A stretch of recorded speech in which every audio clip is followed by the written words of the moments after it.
professor Dr. Michel Bregolin, que é doutor em administração pelo programa de doutorado em administração PUC-UX, mestre em turismo pela UX, especialista em gestão e desenvolvimento sustentável do turismo, professor do programa de pós-graduação em turismo e hospitalidade da UX e dos cursos de graduação da área de hospitalidade e turismo. Atualmente desempenha a função de coordenador no Núcleo de Inovação e Desenvolvimento, Observação, Desenvolvimento e Inteligência Turística e Territorial. Muito obrigado por ter aceito. O professor Michel vai tratar do turismo científico, potencialidades e condicionantes no Geoparque Unesco Caminho dos Canyons do Sul. Obrigado. Bem, bom dia a todos. Inicialmente, aí, agradecer o convite da Pró-Reitoria de Pesquisa e Pós-Graduação para estar falando com vocês aqui sobre o turismo, no Dia Mundial do Turismo, Dia dos Turismólogos, Não sei se foi algo planejado ou não, se foi uma feliz coincidência, Mas queria já de antemão comentar que eu vou seguir um pouquinho diferente do programa que foi passado para mim aí, em termos de template, porque eu entendo também que a intenção aqui é compartilhar sobre o turismo científico, não somente mostrando a relevância dele para o projeto de pesquisa, que a gente tem aqui com o Edital Universal, mas principalmente mostrando um pouco da caminhada disso relacionada à instituição e apontando aí possibilidades para outros colegas da instituição, seja em termos de pensar novas formas de divulgação científica, seja em termos de pensar novas relações com a comunidade, e inclusive algo que ninguém tem problema aqui, que é financiamento de pesquisa. Então, por isso que eu optei por fazer um caminho um pouquinho diferente. Então, só queria compartilhar um pouco com vocês. E aí, dentro disso, eu tenho que comentar com vocês que essa minha história com o turismo científico ela começa 20 anos atrás. Ainda quando aluno do mestrado em turismo, tive a oportunidade de fazer um intercâmbio no Chile, com a bolsa do programa Alfa, na Universidade do Chile, e lá, em conversa com o meu supervisor à época, ele me colocou uma situação e pediu minha opinião. Ele não era do turismo, ele era da área de planejamento territorial, e ele me perguntou o seguinte: Michel, a gente tem uma região aqui do Chile chamada Aysén, que ela tem uma grande parte do seu território vinculada a áreas públicas, com uma riqueza ambiental, questões climáticas, assim. Como é que tu pensa o turismo aqui e a pesquisa nesse contexto? Eu disse, olha, a única coisa que eu vejo aí, pelo que tu me falas, é a questão do turismo científico. Por quê? Tu tem uma temporada muito curta, tu tem uma sazonalidade muito concentrada, então tu tem que ter algum tipo de atividade turística que fomente mais o desenvolvimento, estimule as pessoas que têm aí uma população menor, acessarem conhecimento e aplicarem no desenvolvimento. Mas ficou nessa conversa. Nesse mesmo período, aí também fiz contato com pesquisadores da Universidade Austral, que é a grande referência em turismo do Chile, e por isso a gente começou, então, a ter contato com essa realidade. Então, aqui está essa região de Aysén, e por conta desses contatos, em 2011, chegou um convite para um evento, lá na Patagônia, em Coyhaique, que envolvia turismo e ciências. A hora que eu vi, eu disse, bom, tem que ir, Então, a gente foi para lá. Nesse evento, a gente teve contato aí com pesquisadores, não somente do Chile, mas da França, de vários outros lugares, E é o grupo que a gente tem trabalhado desde lá de uma maneira bastante próxima, assim. Então, a gente tem acompanhado esses projetos deles, Eu destaco aqui particularmente o trabalho do CIEP, que é um parceiro nosso, a gente tem uma cooperação já assinada já há algum tempo, assim como a Austral, a Universidade de Grenoble Alpes, enfim, fazem parte dessa rede, O CIEP, para traduzir para a nossa realidade, é como se fosse uma Embrapa. Aqui a gente tem uma Embrapa Uvevinho. Lá, quando eles foram fazer a análise de qual que era o fator que eles iam usar para desenvolvimento, eles entenderam que eram os ecossistemas patagônicos. Então, eles começaram a desenvolver uma série de ações, e uma delas envolvia a área de turismo sustentável. Nisso, eles começaram a olhar quais eram as práticas turísticas no território e identificaram que a ciência estava sempre presente. Desde os primeiros expedicionários que iam lá fazer reconhecimentos, pesquisadores de renomes mundiais, que tem a ver com essa questão da exploração ou da aventura científica no primeiro quadrante acima, até uma questão que nós muitas vezes esquecemos, quando vamos a campo, a gente não se acha turista, mas a gente gera toda uma cadeia de impactos em termos de hospedagem, trabalhos a campo, enfim, que é um turismo de pesquisa. né? Então, a partir desses reconhecimentos, eles começaram a identificar outras ações. A conexão da pesquisa de campo com a formação em campo, que é o terceiro quadrante aqui abaixo, né, do ecovoluntariado. Eles começaram a organizar missões para receber estrangeiros que participavam das pesquisas em campo, colaborando tanto com conhecimento técnico, como apoio de pesquisa, quanto ajudando a pagar as atividades de pesquisa em campo, né? E um último, que é a questão do turismo cultural, como eles chamam de conteúdo científico, onde a gente tem, na verdade, pessoas fazendo diferentes práticas turísticas, mas sempre com acesso a conhecimento científico, né? Ou seja, eu estou entregando um conteúdo, estou fomentando a aprendizagem no momento de lazer. Então, né, só para poder deixar isso mais claro, né, lá eles têm trabalhado isso já há algum tempo com a institucionalização de projetos de turismo científico. Aqui estão algumas das áreas que eles reconheceram no território. Disso, eles conseguiram construir aí uma série de produtos inovadores de turismo científico vinculados a determinados profissionais. Por exemplo, tem o guia que é arqueólogo, tem o guia que é ornitólogo, né, e todo um trabalho, né, de difusão disso, né. E aí, com isso, a gente foi avançando. Então, em 2017, acabei indo fazer, né, o sanduíche na França, a gente conectou um pouco mais, e isso a gente vem construindo, e em 2018 a gente resolveu criar essa rede de pesquisadores, né. Então, hoje, essa é uma rede que ela está bastante forte, né, porque ela tem concentrado os esforços aí. Atualmente, eu estou como vice-presidente dessa rede, né, e a gente tem trabalhado, então, a difusão desse conceito no Brasil, e esse momento é mais um momento dessa divulgação desse conceito. De uma maneira simples, como é que a gente tem trabalhado o turismo científico, né? É essa ideia de atividades em que visitantes participam ou da construção ou da difusão de conhecimentos científicos, né? Então, a gente vê várias situações aí, ou seja, né, uma ponte entre as ciências e o turismo, né? A gente vê também a questão que valoriza o patrimônio científico dos territórios, aqui é uma coisa bem importante, né? Integra pesquisadores e atores locais. Frequentemente, quando a gente vai nas comunidades que são muito visitadas por pesquisadores, a gente escuta uma reclamação que é bem recorrente. O pessoal vem aqui, pesquisa, nunca volta para dizer o que descobriu, né? Chega ao ponto de a gente ter agora situações como a gente tem no Centro-Oeste, de comunidades que estão criando processos de autorregulamentação para pesquisas que vão acontecer, por exemplo, em territórios calungas, por conta disso, né? Por conta das interferências de pesquisadores na comunidade. Então, a gente tem aí alguns casos referenciais, esse da ICEM que eu já mostrei para vocês, um outro que eu destaco aqui, que é o do Mont Blanc, né? Aí, o professor Fábio compartilha do interesse dos observatórios, na minha tese foi sobre isso, né? No caso do Mont Blanc, eles trabalham com um observatório, né, que envolve a coleta de dados com os visitantes para poder monitorar mudanças climáticas, né? Porque sempre tem gente visitando, né, e fazendo caminhadas aí, então tira a foto das plantas, registra animais que viram, tudo isso com plataformas integradas, e com isso, né, eles envolvem esse processo. Então, o que a gente tem avançado em termos de pesquisa aqui, né, para deixar mais claro também, né, o que a gente tem vislumbrado para o projeto que eu vou detalhar aqui no final, né, é um projeto mais inicial, então vai ficar dentro do nosso tempo aqui tranquilamente, tá? Primeira situação, né, que a gente tem essa relação de residentes e visitantes, e os pesquisadores podem estar tanto, né, serem pesquisadores locais ou pesquisadores de fora, né? A gente tem também essas duas abordagens aí, de ciência cidadã e a abordagem do turismo científico.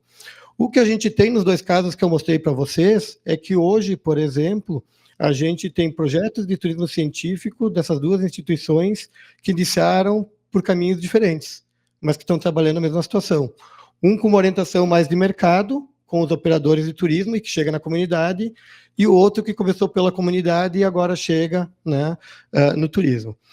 Então, o que a gente tem defendido enquanto turismo científico, né, que aproxima, essa aproximação gera múltiplos benefícios, né? O principal que eu destaco aqui é essa questão de a gente gerar benefícios da ciência produzida no e sobre o território para ficar retidos localmente.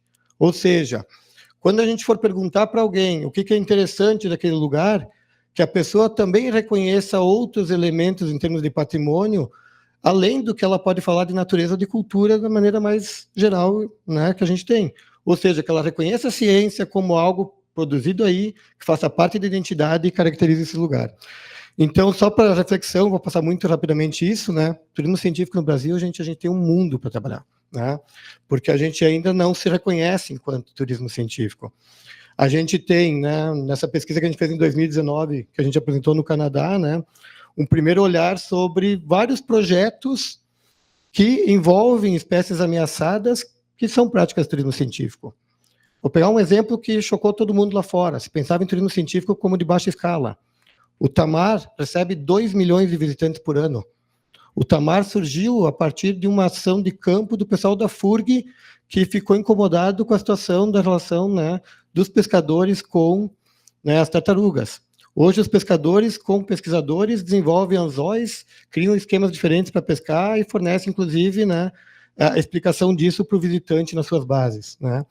Então, biodiversidade, não precisa nem falar, né, tudo que a gente tem. A questão...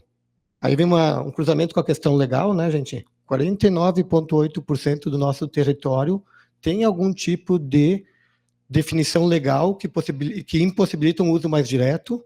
Nós estamos falando de unidades de conservação, áreas protegidas, reservas legais e uma série de outros tipos de impacto sobre o território, né? É mais que toda a Europa, né? Diversidade cultural, nem se fala, né? Todo mundo é ciente disso, né?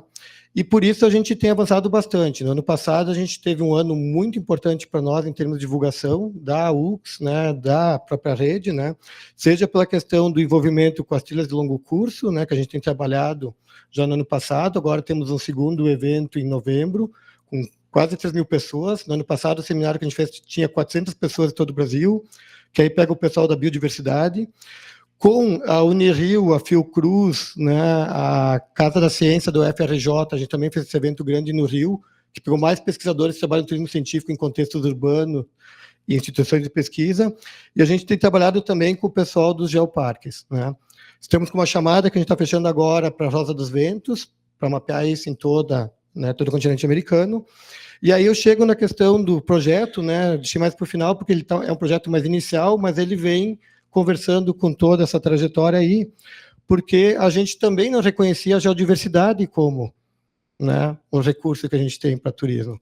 E isso ficou mais evidente nos últimos tempos com os projetos de geoparques, que são reconhecimentos da Unesco, né? Então, para vocês terem uma ideia, hoje a gente tem, isso aqui está um pouquinho desatualizado, aumentou um pouquinho, mas a gente tinha aí, em 2023, 195, né, geoparques em 48 países. No Brasil, a gente já vinha mapeando isso desde 2020 pelo NID, enfim, com várias ações aí, né, também com o bacharelado em turismo com TCCs, né, onde a gente já tinha identificado aí mais de 30 projetos de geoparques no Brasil, tá? Só para vocês terem uma ideia, cada país pode apresentar 2 candidaturas por ano. Nós temos 15 anos, no mínimo, de candidaturas para geoparques a partir do Brasil, né? E destacando aqui que a gente, dos 6 geoparques atualmente reconhecidos que a gente tem no Brasil, a gente tem 3 no estado do Rio Grande do Sul. A gente tem mais alguns projetos andando, né? Então, ou seja, possivelmente o Rio Grande do Sul poderá ser em pouquíssimo tempo, né, a unidade, digamos, federativa ou escala subnacional com a maior quantidade de geoparques no mundo, né, em termos de estado, de região, de província, né, conforme o tipo de caracterização do país. Então, a gente já vinha acompanhando isso já há algum tempo, né, esse movimento do Geoparque aqui do Sul, que foi reconhecido em 2022, envolve Rio Grande do Sul e Santa Catarina, 7 municípios. Não precisa apresentar, acho que todo mundo, né, tem uma noção do que se trata isso, né? Mas vejam que a gente não sabia o que era isso. Todo mundo ia lá, tirava foto, saía sem nem saber como é que o Kenny se formou, qual é a relevância disso, né? E são situações que a gente começa a ver que começam a mudar com o reconhecimento pelo Geoparque Unesco. Então, a gente já tinha feito um trabalho em 2021 num TCC, onde a gente viu também essa convergência entre geossítios, estudos em geossítios e o interesse turístico associado, né? Então, a gente tem trabalhado com essa perspectiva.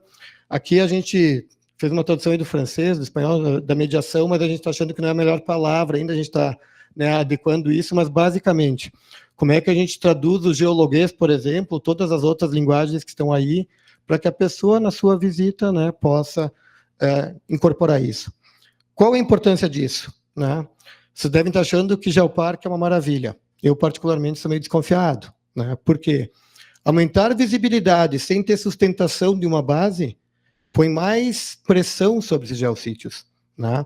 Então, a gente já começa a ver que tem, às vezes, alguns operadores aí que não se apropriam, né, da informação de forma correta e já começa a divulgar, né? Claro que não é uma situação aqui, por exemplo, de cavernas de calcário, que tu pode ter lá estalactites, estalagmites, que levaram milhões de anos, né? Que um visitante descuidado se encosta e quebra em 30 segundos, né? Mas a gente pode ter alguns riscos aí, né? E acho que essa é uma responsabilidade que a gente tem enquanto cientistas, né? Pelo conhecimento que a gente tem. Então, a gente já percebe algumas evidências dessas ações, né, de visibilidade, de entrega de conteúdo no território, pelo menos quando vai no Parque Nacional hoje, está lá uma explicação do que é o Quênia, como é que se formou, qual é a relevância, né, e a gente, então, está mapeando isso, né.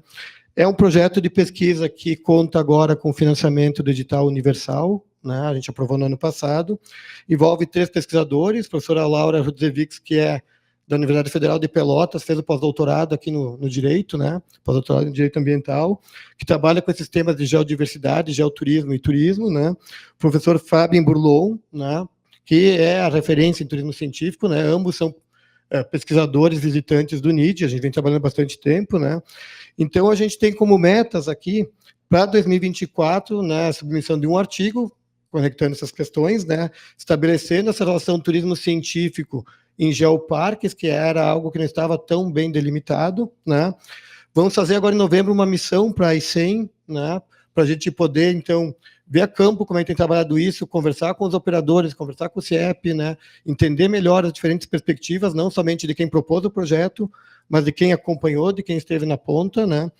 Em 2025, nós vamos ampliar esse inventário de pesquisas que a gente tem nesse território, né? Trabalhando nessa biblioteca, digamos, né, dos estudos. Também vamos entrevistar atores, né, a gente já fez alguns ensaios, mas a gente vai ampliar essa discussão com eles, para lá em 2026 a gente, então, apresentar um relatório, né, baseado em tudo isso, para poder dizer quais são as potencialidades, quais são os condicionantes, né, para a implementação do turismo científico no Geoparque, né. A ideia também é que a gente faça um evento sobre turismo científico, né, no território para fazer essa devolutiva de maneira mais ampla para a comunidade, né? E aí, naturalmente, né, o fechamento aí com a submissão de um artigo para poder, então, né, apresentar os resultados da pesquisa. Então, a gente, olhando para isso, percebe que tem potencial para colaborar com diferentes ODS, né? Claro que aí é muito uma questão de interpretação, como vocês sabem, né? Até porque, por exemplo, a semana a gente estava com um evento com o pessoal do Chile, né? Conectado com esse projeto lá em ICEM, enfim, online, e eles apresentaram, por exemplo, um estudo lá do Chile sobre mudanças climáticas, eles conseguiram conectar o turismo com todas as ODS, né? Então é sempre uma questão também de interpretação, né? Mas por ter uma relação direta com o território, reconhecido pela Unesco, que envolve educação, ciência, né? A gente enxerga que tem essa conexão aí. Não sei se... Acho que não estourei o tempo, espero que não. Não, mais ou menos, né? Então, agradeço a oportunidade aí, né? Espero que a gente possa estar conversando mais sobre isso, porque eu realmente entendo que pode ser o diferencial para a universidade, né, em várias frentes aí, né, e principalmente numa universidade comunitária como a nossa, isso faz total sentido, né. Então, é isso que eu queria compartilhar com vocês. Obrigado.